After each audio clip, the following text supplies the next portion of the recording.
pengalaman pernah naik pakai motor matic. Oh Dengan iya. PD-nya aku naik pakai motor Iya, matic. pasti nggak Turun bisa ya. pelangnya bengkok. Oh Iya, iya. serius.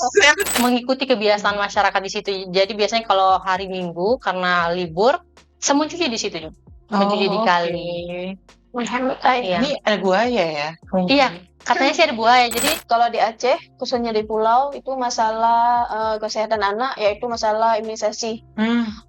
Di pulau tidak ada satu bayi pun yang ada imunisasi. entah itu kita cuma lewat, mau ke warung, mau belanja, pasti sudah diteriakin di situ. Ibu Citra itu selalu, Ibu Citra. Itu tidak seberapa, tapi itu lebih berharga daripada uang yang banyak gitu, Kak. Jadi Paling luar biasa untuk persalinan, Mbak ya. Kita membantu orang persalinan terus dengar suara tangisan bayi. Oh iya. Benar, hilang capek. Assalamualaikum warahmatullahi wabarakatuh. Halo Sobat Sehat semuanya, balik lagi di podcast Sehat Milik Semua.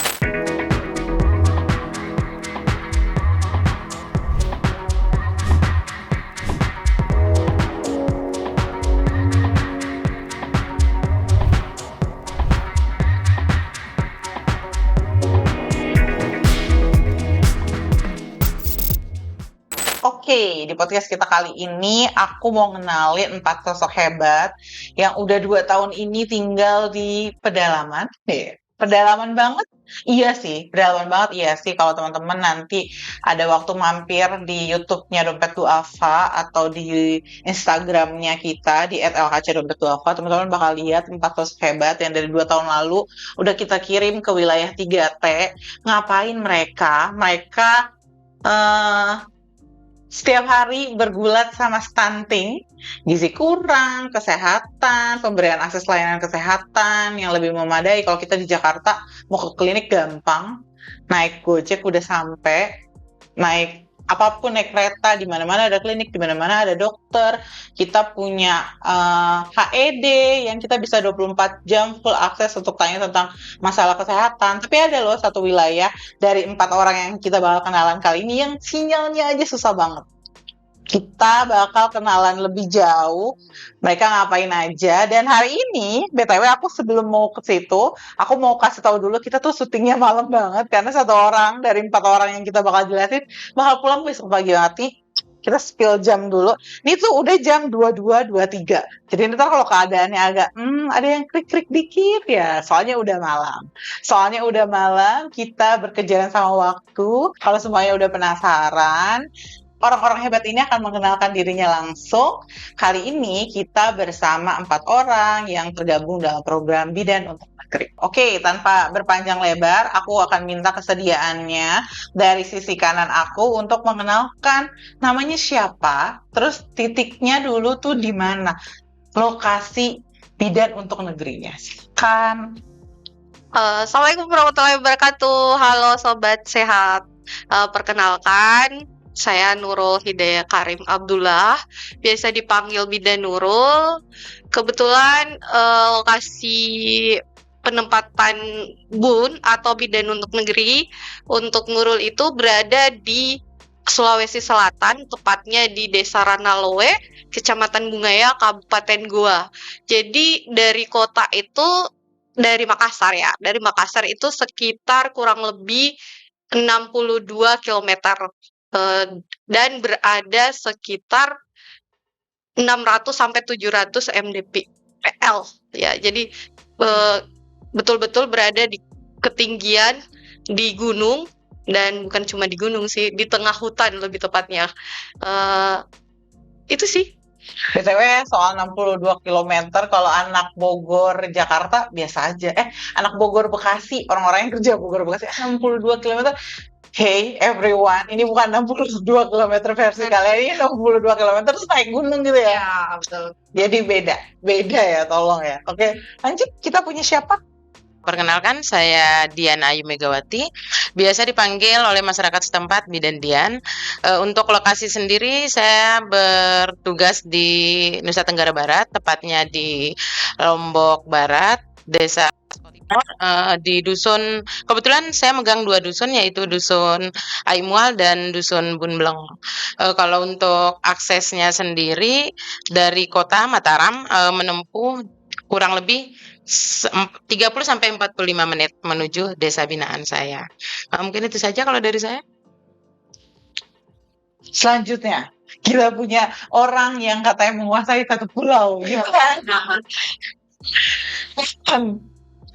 Sobat sehat, perkenalkan, nama saya Surya Hasni. Saya berasal dari Banda Aceh dan wilayah penempatan saya di Banda Aceh, khususnya di Pulau Nasi, di Desa Dedap. Jarak tempuhnya dari kota ke pulau lebih kurang 45 menit dengan menggunakan perahu, kapal laut. Terima kasih.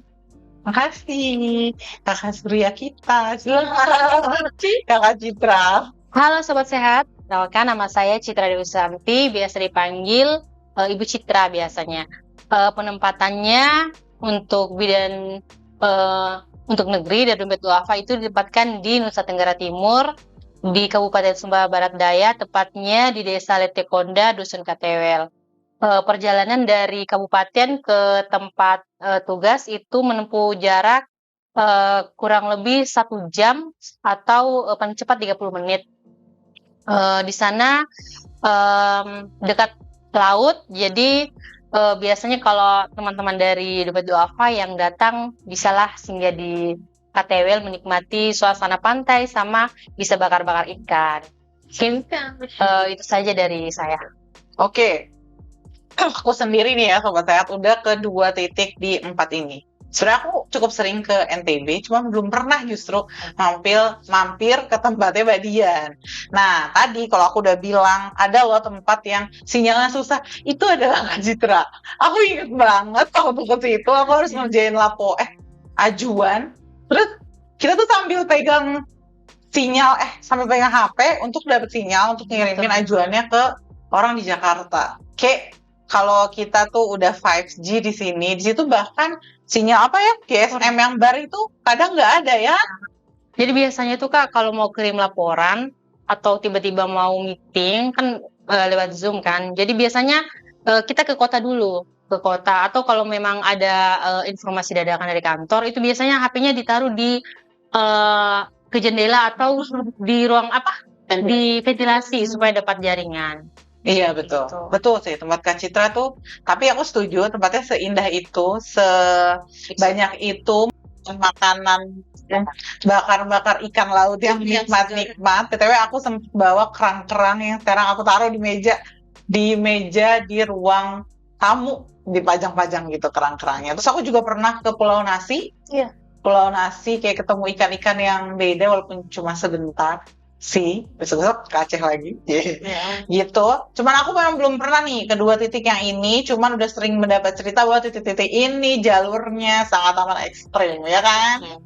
Aksesnya tuh susah banget. Sebenarnya kalau Kak Citra sama Kakak Surya tuh accessible gitu teman-teman, nggak terlalu nanjak, nggak terlalu jelek gitu. Cuman kan permasalahannya tadi beda-beda. Cuman ini jalurnya tuh naik semuanya. Bahkan kakak-kakak sendiri sering harus nanjak gitu kan ya demi ketemu orang-orangnya. Oke. Kayak banyak banget nih yang mau aku ceritain. Cuman yang paling penting kalau tadi kita udah bahas kakak-kakak ini semuanya, bidan-bidan ini terjunnya ke wilayah 3T. Terus sebenarnya penasaran banget soal first impression. Kan kadang kalau kita ke kota, wah kota ya gedung-gedung indah tinggi gitu kan, Jakarta gimana gitu. Nah first impression kalian waktu nyampe tuh apa gitu, ya ampun tempatnya gini banget atau gimana gitu. Ada yang mau memulai? Siapa dulu yang mau menceritakan pandangan pertama sama tempat tugasnya tuh gimana sih? Kaget kah? Atau ya Allah gini banget ya kerja gitu? Atau siapa nih yang mau mulai? Aku dulu deh, dulu. Boleh, silakan. Nah, aku tuh pertama pas berangkat itu, aku tuh mikirnya gini loh Kak, ini kita mau dibawa kemana gitu. Jalan di map yang kelihatan itu cuma gunung dan hutan doang. Nah, pas udah masuk gerbang desa gitu kan. Wah, ini Masya Allah banget, ini indah banget nggak? Di kota ini udaranya kita tidak dapat Kak. Jadi pas masuk itu sejuk, pas buka mata langsung pemandangan gunung gitu. Jadi indah banget pokoknya. Jadi wah ini mah bukan kerja lagi, ini tapi healing jadinya. Jadi bismillah, ini bisa, ini keren, dan aku suka dengan tempat ini. Jadi itu sih Berarti positif vibe ya? positif Vibe-nya vibe. positif nih waktu pertama kali. Tapi kebayang saya Makassar quite crowded ya areanya kan, ala-ala Jakarta gitu kan, padat, banyak kendaraan. Jadi waktu pertama kali lihat wilayahnya justru kayak oh ya ini healing nih. Cuman 2 tahun jadi healing ya? 2 tahun dong. 2 tahun dong kemana-mana. Oke, thank you kakak. Kita lanjut ke siapa yang menceritakan first impression, another first impression? Kak Surya mungkin. Kakak Surya, oh iya, yang Dari pulau. Pulau. Iya. Pulauan. Iya. Pas pertama saya ke pulau, kebetulan saya diantar naik kapal. Kan bukan di pelabuhan yang satu memang di depan rumah, kan jauh pas diantar harus melewati gunung dengan hutan di sekelilingnya. Teringat dalam hati ini bakalan ditempatkan di mana gitu kan. Lebih kurang 15 menit lah. Udah sampai ke tempat penempatan.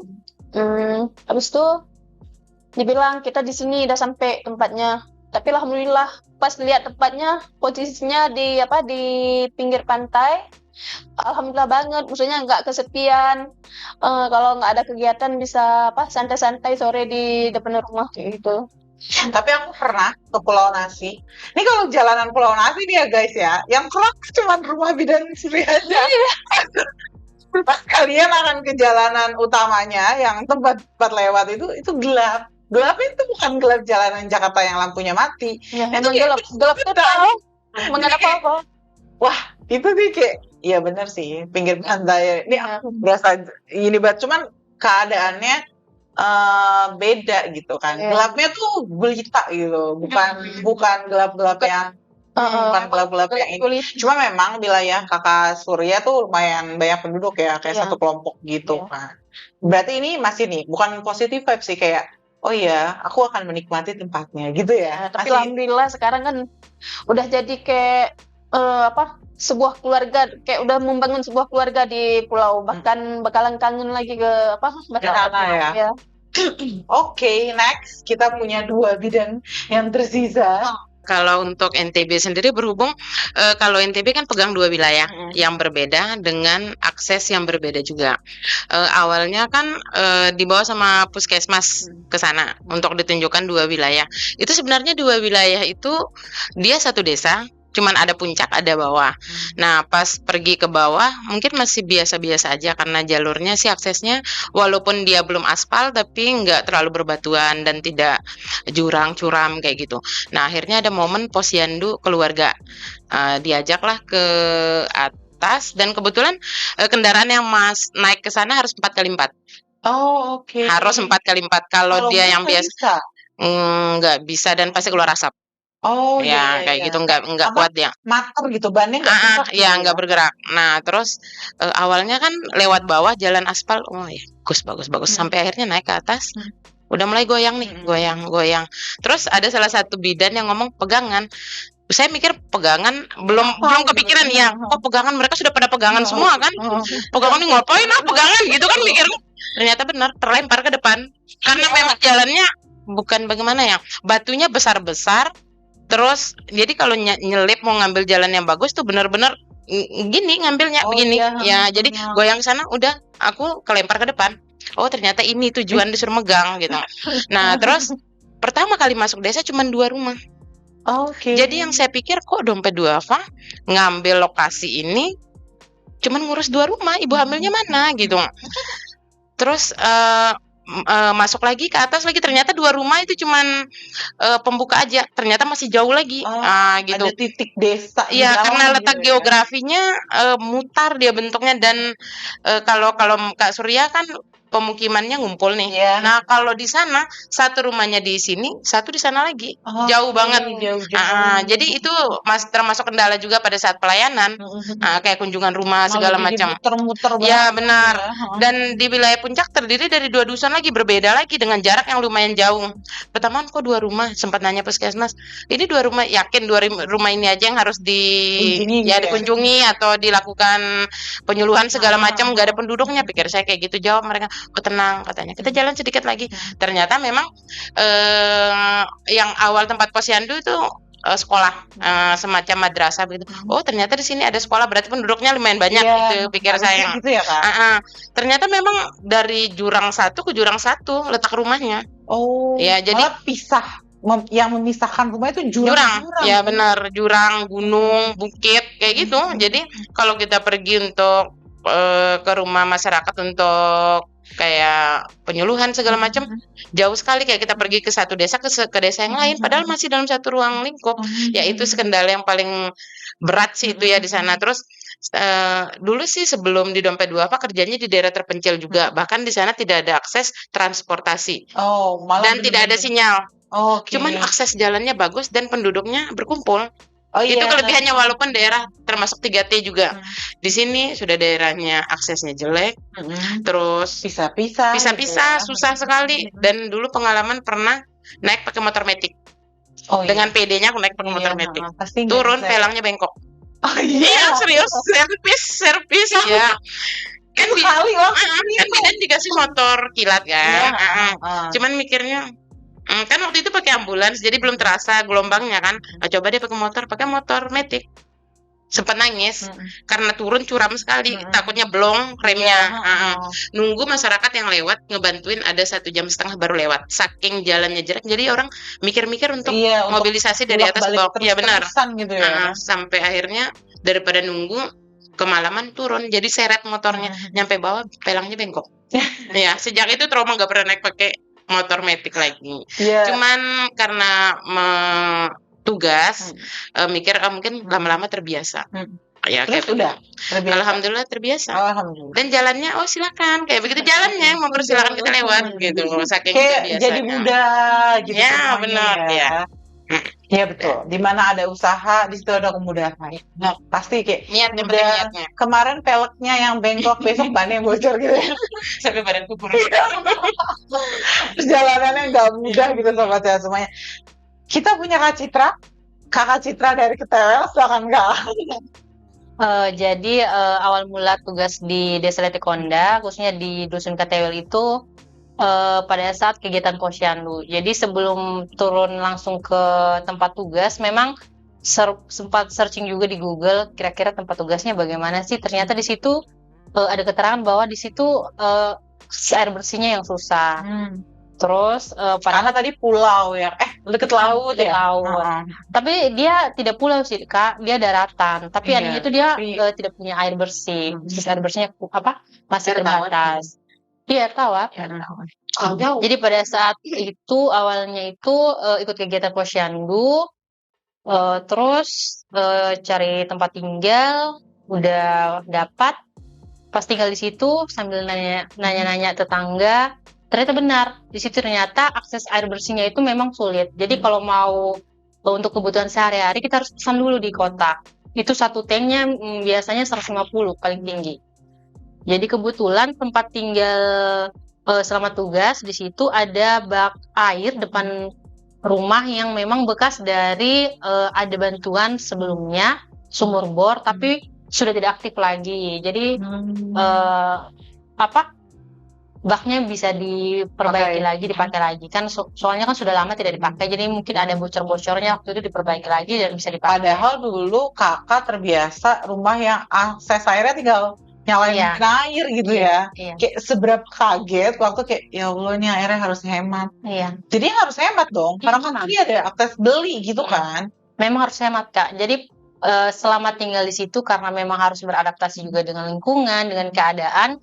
Jadi pada saat biasanya kan kalau kita telepon air yang dari kota itu kan butuh waktu juga. Kadang mereka juga ditelepon sama masyarakat yang lain, jadi butuh waktu. Sedangkan kita mungkin pada saat itu memang lagi butuh air, ya kan? Jadi biasanya saya hari Minggu, kebetulan di situ ada sungai di situ. Sungainya itu dia letaknya di dekat mulut pantai. Di situ biasanya masyarakat ternyata bisa nyuci di situ, mandi di situ. Jadi sudah karena keadaan saya juga mengikuti kebiasaan masyarakat di situ. Jadi biasanya kalau hari Minggu karena libur, saya mencuci di situ juga. Mencuci di kali. Menghemat air. Iya. Ini ada buaya ya? Iya, katanya sih ada buaya. Jadi kalau mau Buaya. kalau mau cuci di situ usahakan airnya bukan pada saat air lautnya lagi pasang. Oke. Biasanya dia ada sih pada saat itu. Jadi kalau air lagi surut bisa cuci Bisa di gitu. situ. Sungainya berarti kayak ada mata air gitu ya? Iya, tapi mataharinya dari atas, bagian atas. Jadi kita tuh Oh, paling ujung bawah. Nyucinya kayak bidadari gitu. Jadi ya bersamaan dengan masyarakat di semuanya, situ. iya, semua orang Sekaligus gitu ya. mandi-mandi di situ. Berarti kakak jadi malah berbaur sama masyarakat, nyuci Iya. bareng gitu ya? Jadi biasanya hari Minggu kan anak-anak sekolah kan juga libur. Jadi di situ kalau pada saat hari Minggu lebih ramai lagi. Ada anak-anak, orang tua, ada orang dewasa. Pokoknya semua ada di situ mencuci. Awal-awalnya sih memang kayak, aduh bagaimana? Maksudnya cara mencucinya bagaimana? Nanti mandinya bagaimana? Mandi juga. Iya, mandi juga di situ Kak. Karena kan nggak ada air di rumah. Kalau pakai kan nanti mungkin pada saat kebutuhan yang lain kan kayak mau masak kan nanti airnya sudah Iya, sayang ya. Nah, jadi sudah kita mengikut saja. Oh, caranya seperti itu mandinya. Sudah mandi. Terus Gimana caranya? ya Pakai nyemplung. baju. Iya, baju Oh. nyemplung di situ. Jilbabnya nggak dibuka kok. Oh. Di rumah baru bilas lagi lah biar walaupun cuma 1-2 gayung setidaknya membilas. Iya. Soalnya airnya itu kadang tawar, kadang juga agak asin sih payau. Jadi agak keset-keset gitu kan harusnya ya Iya. di badan. Sejauh ini walaupun beda sama keadaan rumah gitu lah ya, let's say keadaan rumah, cuman oke lah ya, karena tadi ya, aku nggak mau peres, tapi aku percaya kakak-kakak ini saat dia memilih bakal terlibat di BUN udah siap mental, siap semuanya bahwa akan ditempatkan di tempat di mana masyarakat butuh banget gitu ya sama kakak-kakak semuanya gitu. Oke. Nah, ini kan udah 2 tahun ya. Oh iya, for your information sobat sehat semuanya. Jadi hari ini kakak-kakak ini adalah farewell party-nya mereka nih, karena mereka bahasanya dokter ini tadi udah purna tugas, purna tugas sebagai bidan untuk negeri, melanjutkan tugas sebagai yang lain tetap aja tapi. Nah oke. Nah udah 2 tahun nih Kak, aku tuh pengen dapet cerita kan, kadang tuh kita punya sisi idealisme gitu kan. Kok ternyata masyarakat gini ya, padahal ini tuh isu kesehatan yang bisa loh diselesaikan oleh masyarakat sendiri gitu. Apa sih yang paling miris banget gitu? Harusnya bisa sih ini, cuman kenapa ya terjadi gitu di situ? Apa sih yang paling miris? Terus kakak tuh mikir ini tuh harusnya bisa nih dijadiin sehat gitu. Masyarakat tuh bisa dijadiin sehat. Siapa yang mau mulai jawab? Kalau tadi kita udah mulai dari Bidan Nurul. Saya harus berpikir kayaknya. Oh iya. Pertanyaan berat. Kakak Citra berpikir siapa yang kira-kira udah ready? Tadi Nah, boleh. Kakak Dian, silakan Kak. Mungkin maksudnya di sini pertanyaannya kebiasaan apa sih yang sebenarnya bisa dirubah Betul. untuk menuju masyarakat yang sehat, tapi mereka tidak Iya, bisa nggak merubah. aware sama isu-isu kesehatan itu gitu. Mungkin kalau untuk wilayah binaan saya sendiri ya, di sana tentang BABS. Oke. Ya, karena berhubung kita tinggalnya di jurang, bukit, jadi ada WC alam. Mereka berpikir seperti itu, termindset.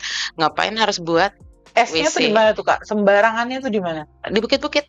Oh, Di belakang rumah langsung bukit. Ya udah di belakang rumah. Oh, Itu tanpa menggali. enggak ditutupin. Iya. Dan yang nunggu banyak maaf ya, anjing yang memakan kotoran. Dia makan. Iya.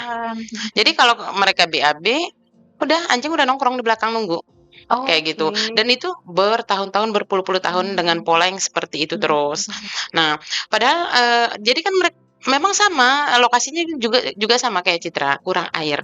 Jadi salah satu alasan mereka di sana kenapa tidak mau membuat WC, mereka mikir ngapain buat WC, nyiram pakai apa? Kayak gitu. Jadi ngambil simpelnya, toh ada yang nongkrong nih di belakang yang akan siap menghabiskan itu gitu. Ya jadi terus seperti itu, padahal mereka nggak ngerti efek dari mereka BAB sembarang itu apa panjang. Selain ada penyakit seperti kusta segala macam, termasuk penyakit stunting juga yang memang lagi gencar-gencar kita mau turunkan tingkat stunting itu sendiri. Makanya sebenarnya ada sih program dari pemerintah desa tentang WC, terus dari puskesmas yang nurun WC. Cuman terkadang-kadang masyarakat itu mikir karena kalau dari puskesmas kan ngasihnya cuman kloset. Terus mereka nanya, nggak bisa dong buat pakai kloset tok, yang lain kok nggak dikasih. Nah jadi kadang-kadang mereka nggak mau nerima kalau cuman dikasih kloset aja gitu. Jadi nunggu dari pemerintah desa oke, dia buat dibangun, cuman tidak sebanyak yang paling 5, 3 atau 2 per dusun. Nah dan kadang-kadang masyarakat di sana gengsi mau nebeng. Padahal kan bisa dibuatin WC komunal yang bisa digunakan oleh beberapa orang, tapi tidak mau gitu. Alasannya malu kok misalnya sakit perut tengah malam mau izin atau apa gitu. Ya tingkat gengsinya yang sudah tahu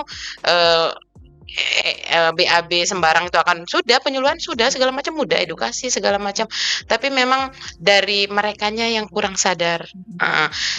Dan kemarin program BUN juga meluncurkan program sanitasi, yaitu pembuatan jamban, itu kurang lebih 26 di wilayah bawah, 26 di wilayah atas, dan karena sudah ada contoh nih, terus menghasilkan ternyata air itu bukan kendala, karena memang ada cuman jauh. Nah tapi intinya kalau di desa itu Mbak, kalau untuk merubah pola BABS-nya itu harus ada dulu satu contoh. Harus ada yang nih ternyata bisa loh. Bisa. Nah setelah sudah terbangun, ternyata yang awalnya mereka bilang ngapain ngabisin duit, malah pakai uang pribadi untuk membangun.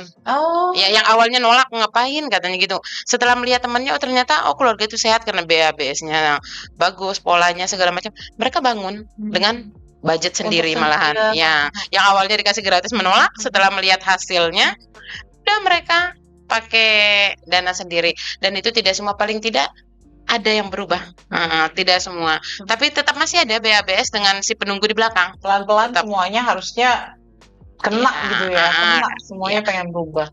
Dan kebetulan pemerintah kan lagi mencanangkan program ODF kan, cuman kan memang tidak, orang bisa dibilang misalnya dari 100 kakang paling baru 30 yang punya, jadi 70 nih gimana cara di cover gitu, tapi pelan-pelan, dan alhamdulillah udah banyak yang berubah dengan budget sendiri seperti yang saya bilang itu. Cuman memang agak susah, 2 tahun pun mungkin kalau dipresentasikan ya 10% lah yang sudah terkontaminasi dengan hal yang baik, contoh-contoh seperti itu. Cuman kalau mereka mau niat bisa. Cuman betul. itu Aku setuju sih, BABS nih jadi isu nasional banget karena efeknya segitu jauh, segitu mempengaruhi stunting kan. Lagi ranah utamanya tuh ya BABS dulu. Kalau tadi Kakak Dian udah jelasin ada penyakit-penyakit yang bisa timbul gitu. Ini bukan matter of setelah ya kan kamu makan, masa kotorannya dibuang sembarangan gitu, dan efeknya benar, aku setuju, banyak banget penyakit yang bisa timbul. Nih kalau kita lagi praktekin sanitasi ya kan ya Kak, ada kaki lalat nemplok di situ ke makanan, indah ada tuh kotorannya, perut deh habis itu, diare deh habis itu, gitu-gitu. Sesimpel itu yang kadang nggak kelihatan. Aku setuju, itu simple, semua orang butuh itu, harusnya bisa berubah, tapi susah. Karena itu memang kebutuhan dasar kita sebagai manusia. Dan kadang-kadang mereka datang nih berobat nih, saya gatal, katanya gatal. Kalau biasa di kampung-kampung, nggak tahu teman-teman yang lain kan biasa ada kayak sakit desa yang disihir atau apa kayak gitu. Mereka mikirnya ke situ, tapi setelah dijelasin siapapun akan mengalami gatal. Sudah mandinya jarang, BABS-nya sembarang, dibawa angin lagi, ya jelas gatal kayak gitu. Cuman itu dah, yang penting sudah kita jelasin segala macam, tapi alhamdulillah ada perubahan. Saya tidak mengatakan tidak ada perubahan sama sekali, cuman tidak terlalu signifikan. Ini slowly but sure ya, pelan-pelan tapi pasti semuanya bisa berubah gitu. Karena sistemnya orang kampung tuh kalau lihat temennya ada perubahan yang lebih bagus, ngikut mereka. Itu polanya kalau kita kalau secara edukasi secara lisan nih susah masuk, tapi kalau kita memberikan contoh satu ngikut mereka. Itu kelebihannya kalau orang kampung. Iya, betul. Kayak gitu. Mereka kayak butuh contoh. Contoh, ya karena kan biasanya mereka ngomong aja selalu ngomong kayak gitu, mana bukti. Nah setelah mereka lihat, udah mereka berubah dengan pelan-pelan kayak gitu. Ya mungkin itu kalau dari saya. Oke, siapa lagi yang mau menceritakan? Ya. Ada apa sih di sana? Yang di pulau. Ada isu kesehatan apa sih Kalau- yang harusnya tuh bisa berubah loh? Oh ini Iya, dari kakak si pulau. pemilik pulau. Silakan kak. Kalau di Aceh, khususnya di pulau, itu masalah kesehatan anak, yaitu masalah imunisasi. Di pulau tidak ada satu bayi pun yang ada imunisasi. Oke. Ya, dari pertama saya datang, pokoknya tidak ada yang imunisasi sampai sekarang. Sudah diberikan juga penyuluhan kepada bapak-bapak Untuk mendorong ya, gitu angka imunisasi gitu ya kak. imunisasi. Tapi tetap juga nggak ada yang mau. Alasannya berbagai alasan. Ada yang bilang nanti demam lah anaknya. Pokoknya udah dijelaskan semua, tetap tidak mau. Itu yang sangat apa? Ini tantangan kecil, Iya, nggak terlihat, Iya. tapi ya Gampang. iya, Oh. gampang dan akibatnya iya bakalan betul. Oh ya, kakak Citra dari KTWL. Ada apa di KTWL? Kalau Iya, nggak ada. di KTWL sebenarnya mirip-mirip sama Kadian, tapi karena Kadian udah bahas itu, aku mau bahas yang lain saja. Karena memang masih ada masalah lain di dusun KTWL itu. Salah satunya mungkin permasalahan persalinan di rumah. Oke. Jadi waktu awal-awal tugas di situ memang ada beberapa ibu hamil yang kalau persalinan itu masih ditolong sama dukun di rumah. Mereka tidak mau melahirkan di puskesmas. Sebenarnya waktu itu aksesnya sudah lumayan bagus, kendaraan juga ada karena beberapa masyarakat sudah mempunyai mobil pick up, jadi bisa disewa untuk antar ke puskesmas. Tapi mungkin kembali lagi bahwa harus ada pendekatan dari tenaga kesehatan ke masyarakat itu sendiri. Karena setelah tinggal di situ sambil dekat juga dengan masyarakat, mereka tuh sebenarnya tuh mau diajak berubah, tapi dari kita sendiri, maksudnya kita kan dari luar nih, kita tidak bisa mengajak langsung nih masyarakat langsung berubah seperti ini, mereka tidak bisa. Jadi harus ada pola pendekatan di situ. Jadi pada saat awal-awal tugas memang ada beberapa yang Berarti kalau misalnya kayak tipikal melahirkan di rumah, terus sama dukun, mereka udah ready gitu kak, mau melahirkan, maksudnya kayak mereka udah siap nih tempat melahirkannya gitu, atau jadi biasanya kalau dukun ya udah melahirkan gitu. jadi pada Gimana saat kalau sudah mau melahirkan kayak rasa pokoknya tanda-tanda persalinan lah, dia sudah biasanya mereka panggil dukunnya ke rumahnya si ibunya, terus menolak persalinan di situ. Langsung Tapi aja gitu ya. iya. Terus tidak dikabari juga bidannya pada saat itu. Nanti dikabarinya itu biasanya besok setelah sudah selesai persalinan. Jadi tahun kemarin itu ada kejadian kematian bayi di tempat tugas. Dia persalinannya malam, tapi dia juga tidak panggil saya waktu itu. Terus besok paginya keluarganya kesal bilang, Bu, istri saya sudah melahirkan. Di situ sebenarnya kita sebagai kaget, terus kayak kecewa juga karena pada saat awal kehamilannya itu sudah bersama saya dan gitu ya. sama bidan yang di puskesmas juga. Kita tidak menyangka kalau dia akhirnya melahirkan di rumah. Ya sudah, akhirnya kita tetap kunjungi. Terus habis dari rumahnya tadi melapor lagi ke desa karena sebenarnya sudah ada larangan sih dari desa setempat, tapi mungkin di sini belum ada bentuk sanksi sama hanya bentuk lisan saya tegurannya. Jadi kurang kuat waktu itu. Padahal tadi ya, melahirkan di rumah tuh resikonya banyak banget kan, apalagi nggak dibantu tenaga kesehatan. Iya, salah satunya tadi meninggal akhirnya anaknya. Tapi waktu itu pagi itu dia masih sehat sih. Terus dari kantor desa sudah melapor. Setelah itu jam 5 sore lah datang lagi keluarganya, suaminya waktu itu.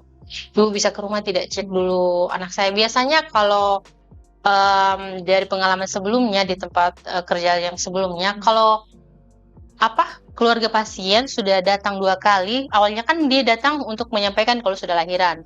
Terus ini menyampaikan lagi sore tiba-tiba. Biasanya tuh ada apa-apa. Oh, pasti itu udah signal gitu ya. Ini wah, ini apa nih gitu. Ya sudah, saya ke rumahnya, tuh anaknya memang sudah pucat sekali. Oke. Harusnya sudah pasang oksigen, terus masuk inkubator mungkin karena suhunya juga atau sama kekurangan oksigen juga. Jadi pada saat itu ya sudah, saya sarankan untuk cari kendaraan bawa ke puskesmas, tapi tidak sempat lagi Kak. Tolong ya. Itulah pentingnya melakukan persalinan di fasilitas kesehatan, karena ya itu penting, sepenting itu, makanya jadi program yang dicanangkan langsung sama pemerintah. Kita punya kakak pemotor kita, ada apa Kak? Ada apa di gunung wilayah Bantu loh? Nah, kalau aku sebenarnya sama sih sama Citra, masih banyak yang persalinan di rumah. Bedanya tidak pure sama dukun gitu. Oke. Jadi maksudnya gini, jadi yang dipanggil pertama itu dukun, tapi ketika sudah lahiran atau biasa dibilang brojol gitu, nah pada saat brojol itu baru bidannya dipanggil.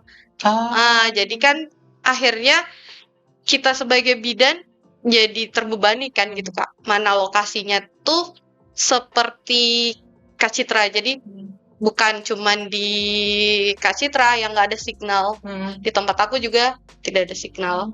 Jadi kita sama taruh di jendela atau enggak di depan pustu. Aku kan ada jurang. Nah, di situ di jurang ada sinyal. Ya, jadi kalau butuh signal gitu, keluar dulu angkat HP kayak gini gitu, angkat HP, dapat signal, berhenti di situ, di bawah jurang. Jadi sama di lokasi, kan aku ada 4 dusun Kak, jadi dusun yang bawah itu dekat pustu itu bisa dibilang kota lah, maksudnya rumah agak berdempetan, dalam banget lah gitu ya. Nah tapi ada 2 dusun yang seperti Kadian, kita harus naik ke atas.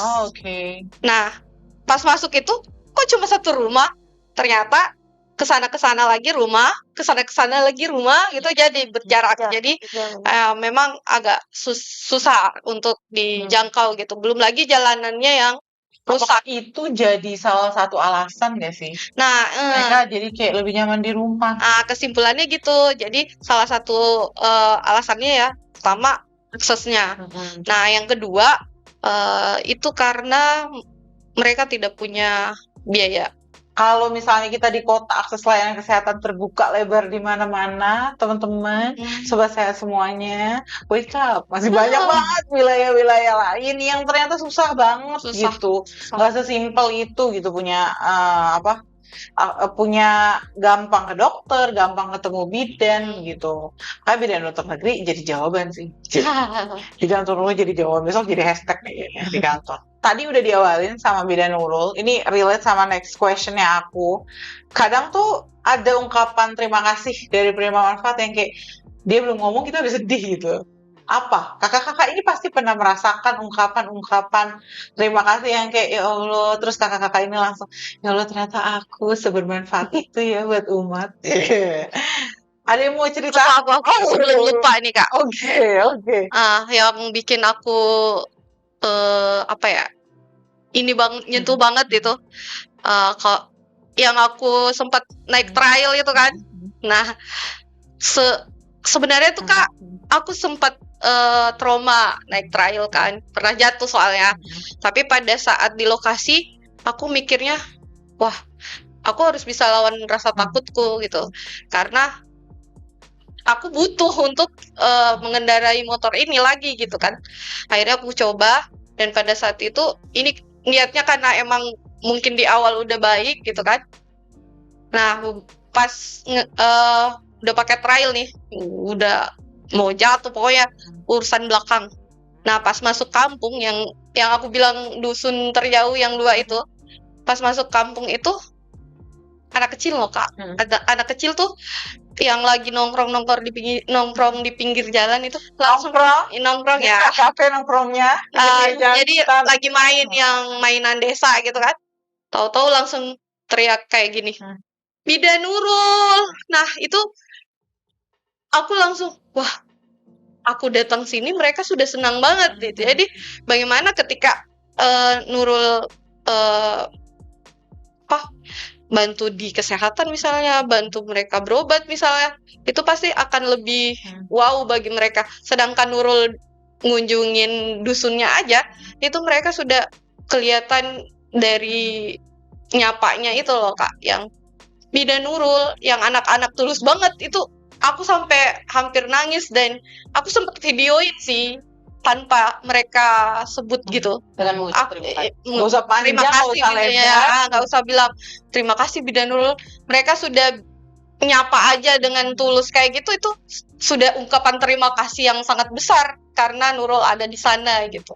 Itu sih, Kak. Oke. Bidan Nurul, ya aku kebayang sih. Iya. Soalnya kayak kadang simple things tuh malah jadi lebih deep gitu ya. Iya. Berat banget. Silakan. Selanjutnya, bidan siapa yang mau menceritakan? Citra. Tewel, Apa gimana ya? Kak? Mungkin agak mirip sedikit, tapi respon masyarakatnya itu kalau untuk orang tua, karena kan di sana itu bukan hanya kegiatan di lapangan, tapi ada pelayanan juga di tempat praktek. Mereka biasanya, kalau masyarakat di sini biasanya bapak-bapak, ibu-ibu kalau datang berobat, pasti mereka selalu bilang, syukur ya sekarang sudah ada Ibu Citra. Jadi kalau kita sakit tidak harus ke puskesmas lagi. Kadang kan mereka sakitnya malam. Jadi walaupun harus bayar, tapi maksudnya tidak lagi mempersulit mereka untuk pergi berobat lagi ke puskesmas, apalagi kayak tengah malam anaknya sakit. Terus seperti ceritakan dulu tadi, anak-anak di sana itu mungkin karena kita juga membuka diri dengan mereka, jadi mereka tidak takut dengan keberadaan kita di sana. Jadi entah itu kita cuma lewat, mau ke warung, mau belanja, pasti sudah diteriakin di situ. Ibu Citra itu selalu Ibu Citra. Kadang saya juga tidak kenal mereka, tapi ternyata kita seterkenal itu di desa itu dan memang kita juga dihargai dan tidak nyangka sih sampai anak sekecil itu. Betul. Padahal kita bukan ibu guru yang mengajar di sekolah mereka, tapi mereka bisa mengenal kita. Itu sih, Kak. Dan kalian juga nggak kampanye perkenalan diri kan ya? Iya. Kayak wow. Kita tuh kalian kita mau aku nih jadi golongan. Kalian tuh terkenal itu karena ya tadi jasanya ya kan. Mungkin mereka kalian mengenal, aku setuju.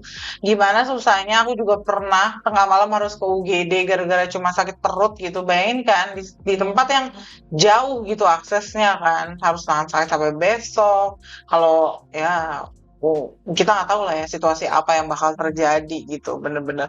Maka mendekatkan akses layanan kesehatan jadi jawaban sih dari semua tadi upaya menuju lebih sehat. Kakak-kakak berjilbab pink dan hitam kita, siapa yang mau menceritakan? Kalau untuk saya ya, mungkin kalau untuk warga di sana dia langsung mengungkapkan, tapi nggak bilang terima kasih atau apa. Kan biasa kalau kita nggak tahu kalau teman-teman yang lain, tapi kalau untuk NTB di tanggal 25 sampai di tanggal 1 paling lama wajib ke kantor ke Mataram kota. Iya. Wajib untuk laporan dan memang kita udah dibiasain sama Bang Jol untuk setiap bulan evaluasi kayak gitu. Jadi wajib datang. Nah, mereka sudah tahu nih waktu saya 25 sampai tanggal 1 nggak ada. Sekali saya datang dengan motor, saya nyebutnya motor kilat tuh Harley Davidson-nya saya. Dia udah lihat warna hijau khas dan tidak ada yang punya selain kita. Udah anak kecil di beringin di situ ada di awal pintu desa Aimual itu ada beringin besar. Kan banyak anak kecil tuh sama bapak-bapak yang adu ayam segala macam. Ya, tempat chill dan nongkrong. Iya, tempat nongkrongnya dia dengan tanpa baju segala macam lah, mainnya main karet segala macam, lewati Ibu Dian katanya. Kalau di sana kan kalau orang Lombok biasanya manggil Mbak, tidak menyebut bidan atau tapi Mbak Dian gitu. Yang kecil-kecil ngomong. Nah terus karena mungkin power saya di sana lansia saya sangat dekat sama lansia. Makanya saya terkenal sama Bang Jul itu eh, pemegang rekor paling banyak lansia yang sering nongkrong di Pustu. Ya, bukan hanya untuk berobat, curhat pun gitu. Jadi anak-anak kecil tuh ngomong, Mbak Dian datang, dia kasih tau neneknya gitu. Jadi pas saya sudah nyampe Pustu, udah berderet lansia datang semua ke sana ngomong gitu. Ih, sudah berapa hari kita ndak lihat, kangen. Berarti saya mikir, oh nggak perlu pacar ya yang kangen. Ternyata masyarakat kangen juga sama kita. Oke, Berarti ini hashtag jomblo tolong dikirim mau nomor bisa DM ke kita gitu ya. jadi ya saya mikir, oh saya cuma pelayanan kesehatan, tidak berarti lah buat mereka biasa. Iya. Itu memang tugas saya atau fungsi saya sebagai tenaga kesehatan yang melayani mereka gitu. Apapun bentuk keluhan dan penyakit mereka gitu kan. Itu yang terpikir oleh saya. Ternyata jauh dari pikiran saya, mereka ada rasa kangen sama saya. Dan rasa kangennya bukan, oh kami kangen berobat, enggak. Pengen ketemu, Ini menyapa. kedekatan hati ya. Dan kadang-kadang anak kecil di sana kan penghasil alpukat kayak gitu. Anak kecil tuh datang karena saya pernah cerita nanya sama salah satu kader, ada alpukat nggak di rumah, soalnya mama konsumsi alpukat untuk nurunin darah tingginya. Didengar sama salah satu anak kecil di sana yang anaknya kader, jadi dia ngingatin, ya, itu Ibu Dian datang, dia bawa sama alpukat. Saya sering dapat yang kayak gitu. Dikasih nih Bu, diambilin sama kakek lansia saya, naik ke atas pohon untuk ngambil itu, dan kelapa muda segala macem dibawain. Jadi kalau orang-orang pusat datang, yang pertama kali disiapin sama lansia saya kelapa muda, wajib. Dan Mas Aryo salah satu penikmatnya. Tolong kantor, assalamualaikum, jadwal ke NTB kapan ya? Selalu kelapa muda tanpa diminta, mereka tahu selalu. Karena saya membiasakan misalnya sebelum datang, kan kita kalau bapak ama kita panggil, kalau ibu Ina gitu. Dan saya punya angel di sana, ibu angkat saya Angel, saya panggil. Angel gitu. Jadi ngasih tahu, besok ada orang kantor mau datang, mau ngasih apa? Tenang. Udah disiapin kelapa, jadi udah dimasukin karung, tinggal dibawa. Jadi benar-benar di sana saya nggak pernah kelaparan, nggak pernah susah untuk makan lagi gitu. Apalagi di sana kan akses untuk tukang sayurnya naik kan susah. Tapi tidak pernah kelaparan karena apa? Selalu ditanyain, sudah makan belum? Itu salah satu bentuk perhatian. Betul. Yang kita dapat, berarti kita disayang. Tapi mereka selain mengungkapkan, perbuatan juga, perlakuan dengan membawakan makanan, walaupun mungkin kalau di kota ya nggak seberapa, tapi itu salah satu bentuk perhatian. Itu yang kadang-kadang buat berat untuk meninggalkan mereka. Ini tuh bukan soal kayak karena gue sakit gue mau cari bidan dia. Tidak selalu. Yang datang itu tidak selalu. Cerita. Matter of kita mau ketemu orang yang kita sayang. Nggak perlu ada konten apa-apa. Dan mukanya udah senang gitu. Iya benar. Ya apalagi Angel sudah dengar kan, letak Pustu sama rumahnya dia kan tanah kosong. Jadi kalau kita ngomong itu menggema. Dia hafal betul suara saya. Motor berhenti, Harley berhenti, terus saya ngomong ada pasien, dia langsung datang bawa dengan sabitnya. Dia kan tuh sering ngambil rumput untuk makan sapi kan, udah datang bawa sampai sabitnya. Kalau orang baru ngeliat, ngapain sih bawa sabit? Enggak, memang dia cerita dia nanya udah makan belum. Itu perhatian yang luar biasa yang tidak semua tempat bisa kita dapat. Tapi di sana memang perhatiannya lansianya sih, power lansianya luar biasa. Di situ saya merasa aman, tidak ada yang ganggu. Betul. Kayak gitu. Terus saya tidak pernah merasa kelaparan karena mereka selalu berkunjung dan bertanya. Itu salah satu oh ternyata memang dianggap itu sesuatu luar itu biasa banget sih. Berarti kita ada di sana. Beda kan kadang-kadang kalau mereka cuek bebek aja ngeliatnya medis memang tugasmu gitu. Tapi dengan perhatian segala macam, berarti saya dianggap ada di situ dan mereka membutuhkan. Bahkan banyak yang bilang jangan pindah. Berarti mereka bersyukur memiliki kita. Apa salahnya kita juga bersyukur memiliki mereka.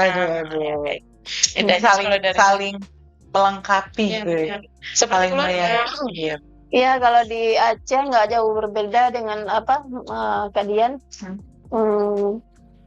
Itu ungkapan terima kasihnya tidak dengan kata-kata. Saya sering diantarin kuah, dimasak sama ibu-ibu, diantarin sayur. Di sana kan sayurnya emang susah sekali. Mana pulau? Iya, pulau. Ikan Iya, segar-segar. Betul. Speaking of omongan itu, hidup. Guritanya masih hidup. Karena kita mau makan gurita waktu itu kan. Iya benar. Kurang sayur ya. Sayur kurang. Itulah saya sering juga dikasih sayur sama ibu-ibu. Itulah rasa ungkapan terima kasihnya begitu luar biasa. Perhatiannya Dan di sana saya kan bertiga dengan anak ini. Suami kan di Banda di kota. Rasa takutnya ya tidak ada Iya. sama sekali. Alhamdulillah aman Karena sekali. biasanya harusnya di tempat baru tuh deg-degan Iya. gitu kan, mana Iya. ada anak Ini merasa kecil. terlindungi sekali di pulau. Ya terasa begitu manfaatnya berada di sebuah pulau, bergabung dengan ibu-ibu di Pulau Nasi. Kebayang Bersyukur sih, sekali. jauh dari keluarga, Iya. jauh dari mana-mana Iya. gitu kan. Akhirnya saat mereka tahu Kakak Surya datang Iya. untuk membantu, tapi aku setuju tadi sama pernyataan Kakak Dian.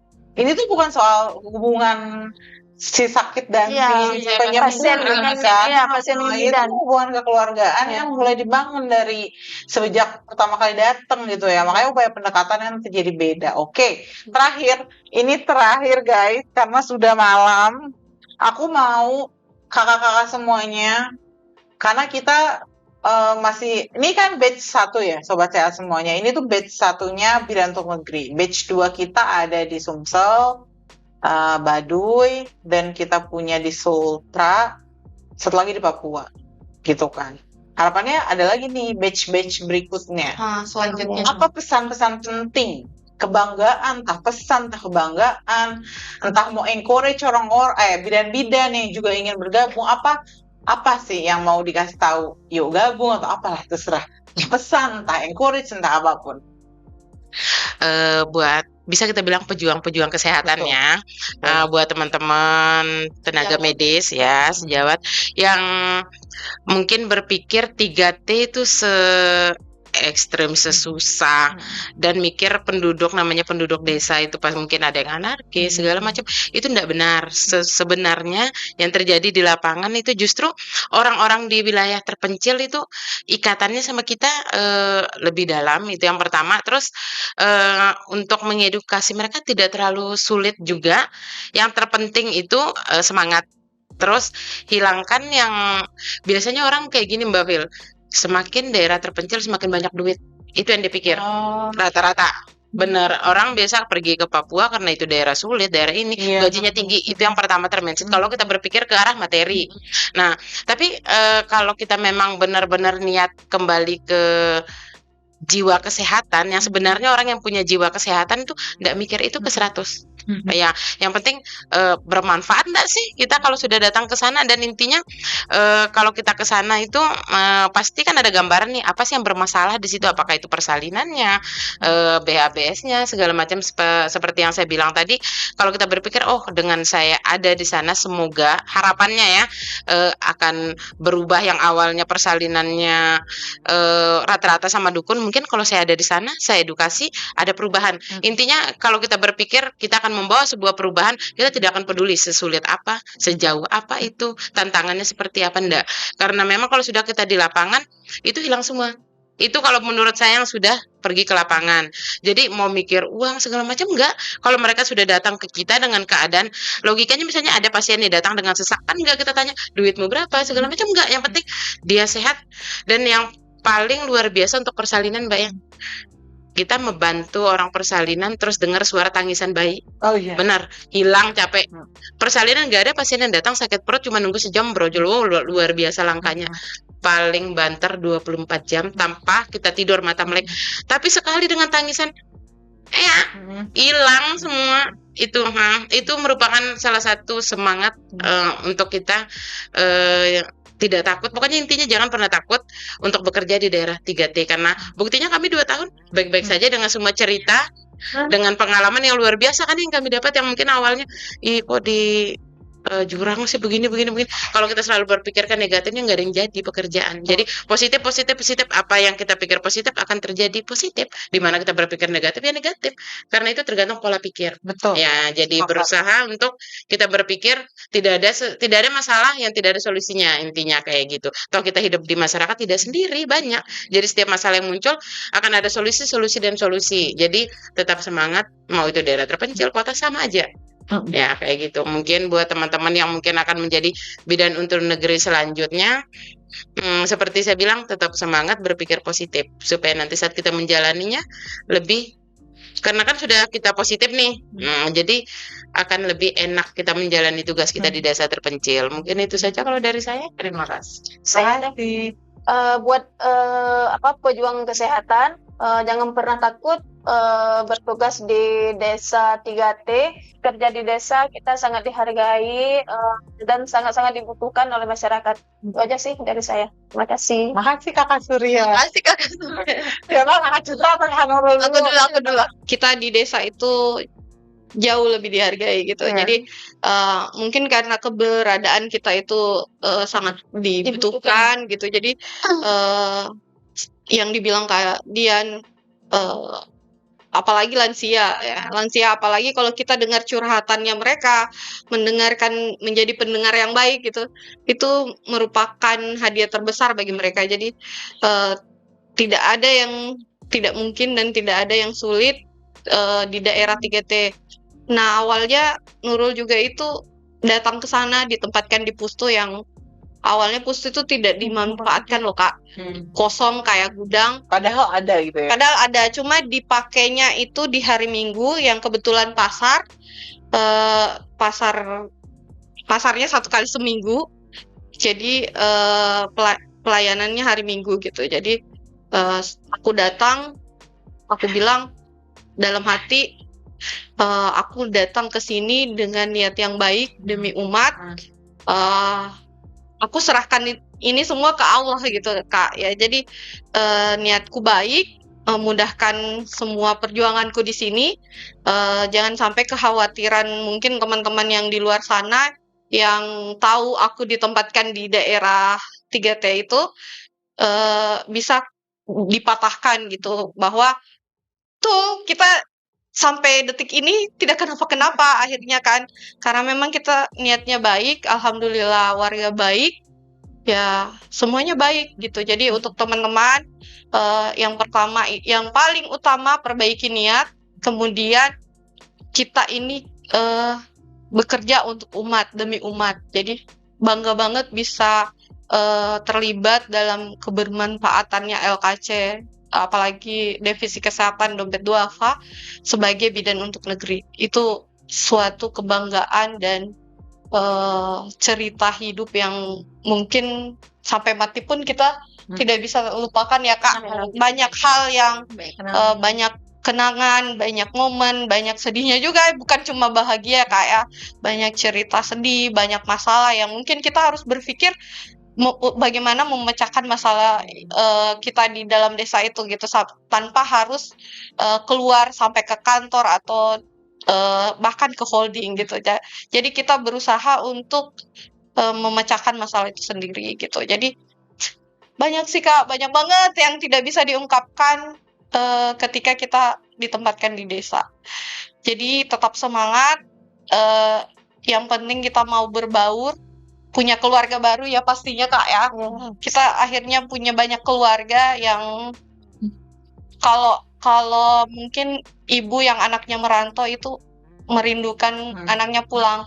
Sama kayak kita dilarang pergi, kalau bisa tinggal di situ atau di sana. iya, kalau mungkin belum nikah kan di sana. Kalau kita hilang seminggu mungkin karena ada kegiatan kantor atau apa, pasti dikangenin. Kok nggak pulang? Kita sudah simpan beras, ini beras sudah dibawa pulang, ini ayam udah dibawa pulang, tapi dibawa lagi, baru tahu kalau Kamu nggak ada. ya karena kita nggak ada, jadi ayamnya, berasnya disimpan, pas kita datang baru dibawa lagi. Itu Oh iya. tau lah Kak. Itu Jadi another level of dikasih barang-barang mahal ya. Itu mahal banget. mahal. Kasih sayang itu tuh nggak ada. Iya, itu tidak kita dapatkan di kota yang mungkin kita tahu lah tingkat keegoisan masing-masing. Iya, ya kayak gitu easy to akses kan. Iya, kalau di Mereka kota. tidak mampu pun masih bisa memberikan kita Iya. saking sayangnya sama kita. Itu tidak seberapa, tapi itu lebih berharga daripada uang yang banyak gitu Kak. Jadi ayo teman-teman jangan takut ditempatkan atau mengabdi di desa, karena di desa itu tidak seperti yang kalian bayangkan. Dan kalau kita mencintai pekerjaan, mencintai pekerjaan kita, bekerja semua akan terasa ringan, bekerja dengan hati, insya Allah semua akan berasa seperti berwisata, liburan gitu. Makasih Kak Nurul, penting banget sih positive vibe terus sama ala-ala Kak Nurul adalah perbaiki niat. Iya, kayak gitu. Inna ma'amalu biniat, aku diri sekali. Inna ma'amalu biniat benar, saat baik. Kalau saat kita pengen baik ya baik terus pasti gitu. Kakak Citra dari Ketewel. Kayaknya saya yang terakhir nih ya. Iya, terakhir nih. Terakhirnya benar. Pesan-pesan kepada teman-teman khususnya bidan mungkin saya yakin banyak sekali bidan untuk negeri yang di luar sana walaupun mungkin tidak bergabung di Dompet Duafa, tapi saya percaya bahwa banyak bidan-bidan untuk negeri yang lain selain kami berempat yang sudah bekerja keras di tempat-tempat yang mungkin lebih menantang daripada kami berempat. Tetap semangat, nikmati prosesnya karena setiap usaha tidak mengkhianati hasil, tetap memberikan pelayanan dengan jiwa kemanusiaan yang tinggi. Itu saya sih, Kak. Oke, makasih Kakak Citra, Kakak Suryan, Kak Dian, Kakak Nurul. Aku setuju banget sobat sehat semuanya. Kadang yang kecil tuh nggak berasa berharga saat kita udah pernah ngeliat yang besar banget gitu kan. Terus saat nanti tolak ukurnya udah beda. Kalau di masyarakat desa mungkin tolak ukurnya udah beda ya. Nggak semuanya bisa dihitung akhirnya pakai uang. Tadi kan kalau kakak-kakak ceritanya udah dikasih kasih sayang. Kasih sayangnya tuh bukan matter dikasih barang-barang gitu. Dicariin, perhatian, dicariin jodoh. Apa? Gue harus ke desa nih, Bor. Jangan Jakarta aja ya kita. Terus banyak banget hal yang nggak bisa dihitung sama materi gitu kan. Maka aku setuju kalau nanti ada yang mau juga bisa tanya-tanya lebih dalam, bisa subscribe dulu of course, bisa komen di bawah, bisa tag orang-orang juga, bisa share konten ini biar lebih banyak kebaikan yang nanti tersebar. Kalau yang pengen tahu detail soal bidan untuk negeri bisa kontak kita, nanti kita juga akan hubungan ke teman-teman kita ini semuanya. Selanjutnya yang gak kalah penting, di akhir aku mau ingetin lagi, selain bidan untuk negeri kita pasti punya banyak banget program-program layanan-layanan kesehatan yang yang mencakup untuk kawasan-kawasan marginal. Kalau teman-teman, kalau sobat sehat semuanya ngelihat ada banyak orang yang butuh akses ke layanan kesehatan, apalagi duafa, kaum marginal, orang-orang masyarakat adat, bisa hubungi kita di 0811 16 17 101. Itu adalah call center kita untuk hotline emergency duafa. Feel free untuk kontak apapun karena itu 24 hour akses selama 7 hari. Nanti kita akan balas kebutuhan semua masyarakat. Terakhir dari kita lihat kamera yang tengah. Sampai jumpa di podcast sehat milik semua yang lainnya. Assalamualaikum warahmatullahi wabarakatuh. Oke guys.